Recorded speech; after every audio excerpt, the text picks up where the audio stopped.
स्वागत है आप सभी का आज की वीडियो में। आज हम 11.3 क्वेश्चन नंबर 9 को करने जा रहे हैं, जो कि इस एक्सरसाइज का लास्ट क्वेश्चन है। और क्वेश्चन शुरू करने से पहले जिन लोगों ने सब्सक्राइब नहीं किया है, कृपया सब्सक्राइब कर दें, शेयर कर लें, लाइक कर दें, अपने दोस्तों को बताएं और खुद भी जानें। और हम इस प्रश्न को स्टार्ट करते हैं। और ये जो क्वेश्चन है काफी इंपॉर्टेंट भी है, आप ध्यान रखिए, आप समझ जाएंगे कि कैसे इंपॉर्टेंट है। तो हम इसको शुरू करते हैं। इस प्रश्न को शुरू करने से पहले हम पढ़ लेते हैं कि पूछना क्या चाह रहा है हमसे। एक बार समझिए आप, देखिए, a heap of wheat is in the form of a cone whose diameter is 10.5 meter and height is 3 meter. Find its volume. The heap is to be covered by canvas to protect it from rain. Find the area of the canvas required. देखिए ध्यान से समझिए, ये प्रश्न जब आपने पढ़ा, जब आपने इस क्वेश्चन को ढंग से पढ़ा, तो हमने देखा कि हमें इसमें दो आंसर बताने हैं। देखिए पहला आंसर क्या बताना है कि फाइंड इट्स वॉल्यूम, किसकी? Heap of wheat. अब हीप ऑफ व्हीट का मतलब क्या है कि गेहूं की ढेर। उसने देखिए क्वेश्चन में हमें खुद ही बताया है कि a heap of wheat is in the form of cone, यानी कि जो कोन नुमा होता है, जैसे जोकर्स कैप होती है या आपकी बर्थडे कैप होती है, उस फॉर्म में गेहूं का एक हीप ऑफ व्हीट्स है। ये देखिए मैंने बनाया, ये गेहूं का है, आप देखिए गेहूं की ढेर है और एक कोनिकल शेप में है, इसलिए मैंने कोन बना दिया। ठीक है, तो आपको इसका पहले वॉल्यूम बताना है। तो वॉल्यूम किसके लिए होगा? क्या? फॉर्म ऑफ कोन, यानी कि वॉल्यूम ऑफ कोन हमने निकालना है। तो पहला क्वेश्चन हमारा यहां पर समाप्त हो जाएगा। तो पहले हम वॉल्यूम ऑफ कोन निकाल लेते हैं। ठीक है, अब दिया क्या हमें, देखिए हुज डायमीटर इज, देखिए ये हीप ऑफ व्हीट है, तो इसका जो बेस होगा वो क्या होगा? जाहिर सी बात है सर्कुलर है। ठीक है, ये हाइट है, ये हाइट है, अभी हम पता कर लेंगे। तो हाइट कितनी है? 3 मीटर, देखिए है ना। और ये इसका डायमीटर, देखिए डायमीटर था यहां से यहां तक, d इक्वल टू 10.5 मीटर, ये डायमीटर है। ठीक है, ये चीजें हमें गिवन दी हुई है। अब जब हमें इसका वॉल्यूम निकालना है, तो वॉल्यूम निकालने के लिए हमें क्या पता होना चाहिए? रेडियस। क्योंकि वॉल्यूम का फॉर्मूला क्या होता है? देखिए वॉल्यूम इक्वल टू क्या होता है? Volume of cone. क्या फॉर्मूला है वॉल्यूम ऑफ कोन का? वॉल्यूम ऑफ कोन का फॉर्मूला है 1/3 पाई आर स्क्वायर एच। देखिए ये वॉल्यूम ऑफ कोन का फॉर्मूला है। तो इसमें क्या है आपके पास? एच दिया हुआ है, आर आपको पता नहीं है। तो आर हम आइडेंटिफाई कर लेंगे क्योंकि हमारे पास डायमीटर डी है। तो पहले हम आर निकाल लेंगे। तो आप क्या लिखेंगे? D equal to 10.5 metre, therefore R equal to D upon two equal to कितना हुआ? 10.5 अपॉन टू, ये हो गया इक्वल टू, आप इसे काटेंगे तो कितना हो गया? 105.2 इंटू 10। हमने क्या करा? पॉइंट हटा के 10 लिख दिया। अब देखिए इसको आप काट सकते हैं, 5 से आप काटेंगे तो 5 टू जा 10 और 5 टू जा 10, 5 1 जा 5, यानी कि आर जो हो गया आपका कितना हो गया? 21/4 मीटर। ये आपने आर निकाल दिया। ठीक है, एक काम आपने कर लिया, आपने आर निकाल लिया। ठीक है, तो अब हमें तो क्या निकालना है इसका? पहले क्या बोलता है वो? In the form of cone whose diameter इतना, हाइट इतना, फाइंड इट्स वॉल्यूम। पहले यहीं पर तक करना है हमने। पहले हमने इस हीप ऑफ व्हीट जो है, ये गेहूं का हमें वॉल्यूम निकालना है। ठीक है, तो अब हम फॉर्मूला निकालेंगे। अब हम लिखते हैं, क्या लिखते हैं? Therefore volume. देखिए वॉल्यूम निकालना था मुझे, तो volume equal to 1/3 into pi कितना है? 22/7 इंटू आर कितनी है रेडियस? 21/4 इंटू 21/4, क्योंकि आर का स्क्वायर है। ठीक है, आप इसको एक बार आर का स्क्वायर लिख के नीचे को कॉपी में दोबारा लिख सकते हो, लाइन बढ़ जाएंगी आपकी। हमारे पास स्पेस कम है तो मैंने सीधे 21/4 इंटू 21/4 लिख दिया। ठीक है, इंटू इसकी हाइट कितनी है? एच। अब क्या बचा? ये एच बचा। तो एच कितनी दी है हमें? 3 मीटर, तो इंटू 3। ठीक है, अब इसको आप कैलकुलेशन करिए। देखिए 3 से 3 कट गया। ठीक है, 7 3 जा, ये भी हो गया। 2 से देखिए 2 2 जा 4 और 2 से 11 बार कटा, तो आपके पास कितना कुछ बच गया? 11 इंटू 3 इंटू 21, देखिए ये बचा अपॉन 4 2 जा 8। ठीक है, अब इसको आप मल्टीप्लाई और डिवीजन करेंगे, आप ये कैलकुलेशन खुद करिएगा। ठीक है, मैं इसका आंसर लिख देता हूं। ठीक है, कि ये कैलकुलेशन का कितना आएगा। ठीक, तो 68.825, ठीक है, मीटर क्यूब, ये इसका आंसर आएगा।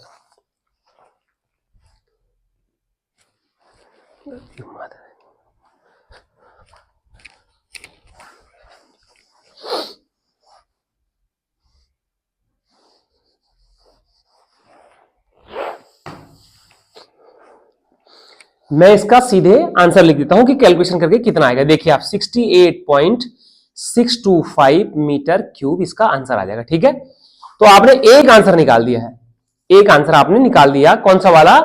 Its volume. तो गेहूं कितनी है? 68.625 मीटर क्यूब, इतनी आपके पास गेहूं है। करेक्ट हो गया। तो एक इसका एक पार्ट हो गया है। ठीक है ना। अब सेकंड पार्ट में चलते हैं। The heap is to be covered by the canvas protect from rain, find the area of the canvas required. अब देखिए वो जो गेहूं की ढेर है, वो गेहूं की जो ढेर है उसको ढकने के लिए, उसको प्रोटेक्ट करने के लिए हमने कैनवस से ढक दिया, उसको कैनवस के कपड़े से ढक दिया कि उसके अंदर बारिश न जाए। तो वो पूछता है कि ये हमारे पास ये पूरा हीप ऑफ व्हीट है, इसको हमने पूरा क्या कर दिया? कैनवस से इसको ढक दिया है, ऑल साइड, चारों तरफ से हमने इसको कैनवस से ढक दिया है। समझ गया बात को? तो वो कहता है कि कितना एरिया चाहिए कैनवस का इसको ढकने के लिए। तो थोड़ा सा एक क्वेश्चन है, दिमाग से है कि जिस हीप ऑफ व्हीट को हम ढक रहे हैं ये कोनिकल है। ठीक है, तो कोनिकल के आउटर सरफेस को, इस कोन के पूरे आउटर सरफेस को क्या करना है? कवर किया जाना है कैनवस से। तो उस कैनवस का एरिया क्या होगा? जितना कर्व्ड सरफेस एरिया होगा कोन का, कोनिकल हीप का, कोनिकल हीप ऑफ व्हीट का जो आउटर कर्व्ड सरफेस एरिया होगा जो कोनिकल है, उतना ही एरिया होगा कैनवास का जो उसे ढकेगा। ठीक है, तो देयरफॉर यहां पर लिखेंगे आप। अब सेकंड पार्ट हम करने जा रहे हैं, ये हमने फर्स्ट पार्ट किया, अब हम इसका सेकंड पार्ट करने जा रहे हैं। ठीक है, देयरफॉर एरिया ऑफ कैनवास, क्या लिखेंगे आप? Area of canvas equal to curved surface area of heap. ये कौन सी? Conical heap. ठीक है, तो कोनिकल हीप का कर्व्ड सरफेस एरिया फॉर्मूला क्या होता है? कोन का पाई आर एल, ये होता है कोन का कर्व्ड सरफेस एरिया होता है।